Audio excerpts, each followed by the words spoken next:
سورة يوسف آيات صدح يسقاشن أي درس إنه قبل أمية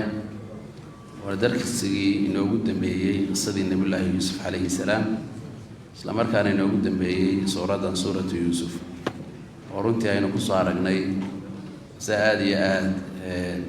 واحتروا لي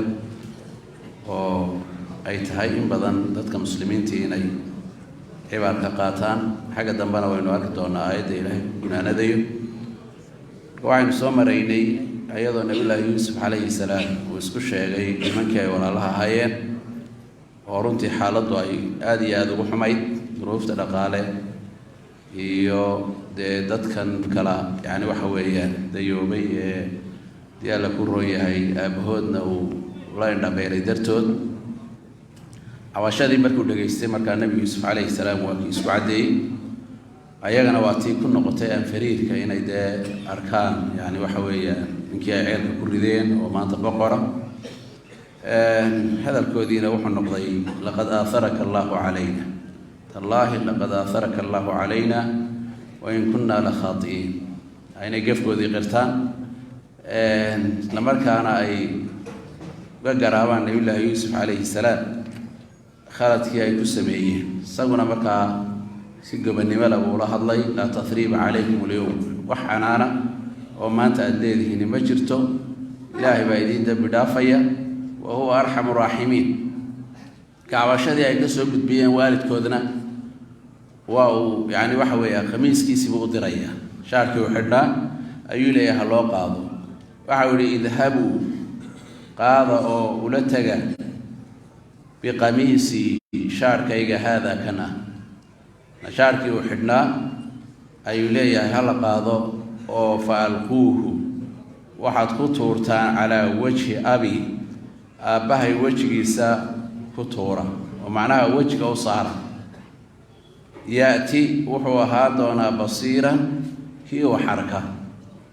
وأول باوح الله إن دبالي قميص كديقة بيانت على السومرية هي النتيجة دي كان على طيب ما تمركوا أركا قميص النبي يوسف عليه السلام ووجهك الله صاروا وإنده بأصول نقونا يقول مركا نبي الله يوسف عليه السلام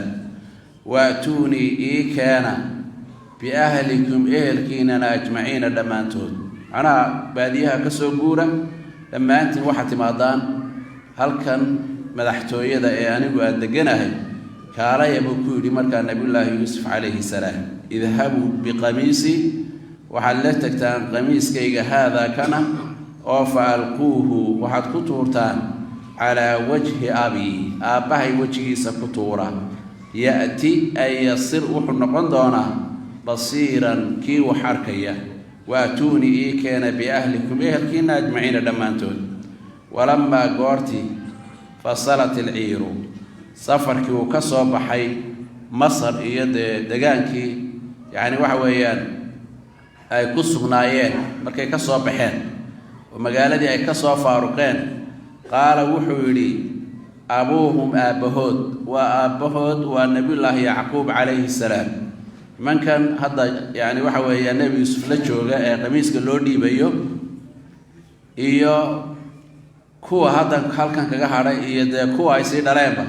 أبوهود ويجي بركة وحكوي لي مركي أي سفر كي كب حي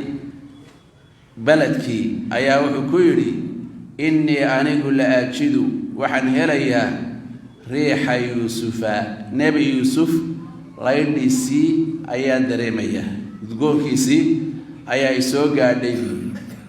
لولا هدي أنا جرين أن تفندوني إن أساسق حكومة إنسان وأنا إنسان ووركاجي هذا اللذاذي يعني وحوي جبوا كأكيني يعني وحوي واضح إنه ما إنسان لهيدي لا صدقتموني جوابتي الأولاد واحد فتها مركا نبي الله يعقوب وشاقي تاني السوبة قالين قميسك نبي الله يوسف إن ليدي نبي الله يوسف باي سو قالي وإلهي سبحانه وتعالى قدرديسة أيا لو سو قارسي إلهي جدول دي سوى بدنتها طبعا إلها كمدة مركا طبعا باس سو قاضي وحيوك أنت مركا شارك النبي يوسف عليه السلام ayaa wa soo gaaray dabayshiisa ama nabi yuusuf alayhi salaam la shaarka isaga xidhnaaye ayaa leedhiisi soo gaadhay lawla an tufannidun hadaydan yani waxa weeye ugu xukumaynin oo idan in isbaynaynin fanadka waxa la yiraahdaa qofku markuu gaboobo macnaha aqligiisu naaquso aragiisu naaquso dhagihiisu naaqusaan wax walba way sii gurayaan kadaydan lahayn odayga yani waxa weeye asaasaq waa wax ka keenaya oo hadalka aydan igu celinaynin waad rumaysan lahaydeen buu leeyahay nabi yacquub calayhi salaam inaan laydhi nabi yuusuf helay qaaluu waxay yidhaahdeen tallaahi waa kuwii la joogay weeye kuwii kale dee waabay maqan yihiin kuwii meesha ku hadhay ee carruurtii ay sii dhaleen baa hadda yani waxa weeye halkii aabbayaashood ka miisaya tallaahi ilaah baan ku dhaaranay innaka adigu la fii dalaalika khaladkaagii unbaad ku sugan tahay alqadiimi hore yani sidii aad horeba nabi yuusuf ugu hadaaqaysay unbaad haddana u soo celcelinaysaa waayo yuusuf waa nin beri hore dee meesha ka baxay yuusuf baa soo noqonayaa waxay ka dhigan tahay waa hadalladaadii hore ee iska laqwiga ahaa ayuunbaad sheegaysaa bay yidhaahdeen laakiin arrinku dee sidaa mu ahay falamaa goortii an jaa'a uu yimi albashiiru kii bishaaraynayay waxay leeyihiin waa nin la yidhaahdo yahuuda ibnu yacquub waa ninkii habeenkii ku dhiiraday inuu qamiiska dhiigga lagu soo daadaadiyey oo aabbihii hordhigo oo yidhaahdo waa kan qamiiskii inankaagu xidhnaa yaygii baa cunay dhiiggiisiina waa kaas marka wuxuu yidhi maadaama habeenkii horaan kaga nixiyey aabbahay maantana waxaan doonayaa inaad igu sharaftaan oo aan anugu kaga farxiyo marka bashiirkan la sheegayaa waa kaas ayaa wada shaarkii nebi yuusuf calayhi salaam falamaa goortii an jaa uu yimid albashiiru kii bishaaraynayay alqaahu waxa uu ku tuuray qamiiskii sidii uu kula ballamay nebi yuusuf calaa wajhihi wejigii nebi yuusuf calayhi salaam nebi yacquub ayuu wejiga ka saaray fartadda waxaa buu noqday basiira mid wax arkaya weeye araggiisi baa usoo noqday oo wuxuu u laabtay inuu mid wax arka noqdo ayuu u laabtay qaala wuxuu yidhi markaa yacquub alam aqul miyaanan idinku odhan lakum idinka innii anigu aclamu waxaan ogahay min allaahi alla xaggiisa maa laa taclamuuna waxaydaan ogeyn oo dee markii hore ee ay ku lahaayeen ee uu lahaa ordoo taga oo soo raadiya yuusuf iyo walaalkiiba oo soo baadha oo yani waxa naxariista ilaahay ha ka quusanina waa kii u sheegay inuu og yahay maa laa yaclamuun waxaanay ogeyn inuu isagu og yahay weeye oo ilaahay subxaanahu wa tacaala uu dee baray arrinka noocaas oo kale ah ama ka faa'iidaystay dee riyadii nebi yuusuf calayhi salaam iyo arrimihii dee hore yani waxa weye ugu fasiray oo uu dee aaminsanaa inaanu dhiman nebi yuusuf calayhi salaam soo idinmaan o dhan buu yidhi innii anigu aclamu waxaan ogahay min allaahi alla xaggiisa maa laa taclamuun ama dee kuwii marka dhoweyd ku lahaa innaka la fii dalaalika alqadiim ayaabu hadalkan u jeediyey oo dee waa kii u sheegay yidhi dabayshii nebi yuusuf baaba isoo gaadhay dabeetana markii uu yimi isagu wuxuu yidhi in miyaanan idinku odhan innii aclamu maa laa taclamuun qaaluu waxay yidhaahdeen marka ayagoo isku dhan yaa abaana aabbahayow istakfir u dembi dhaaf dalab lanaa annaga dunuubanaa dembiyadayadii ilaahay noo weydii inuu naga cafiyo ina uu rumeeyey tasdiiqa rumayn weeye alladii kii uu rumaynayo bayna yadayhi isaga ka horreeyey oo kutubtii ka horraysayna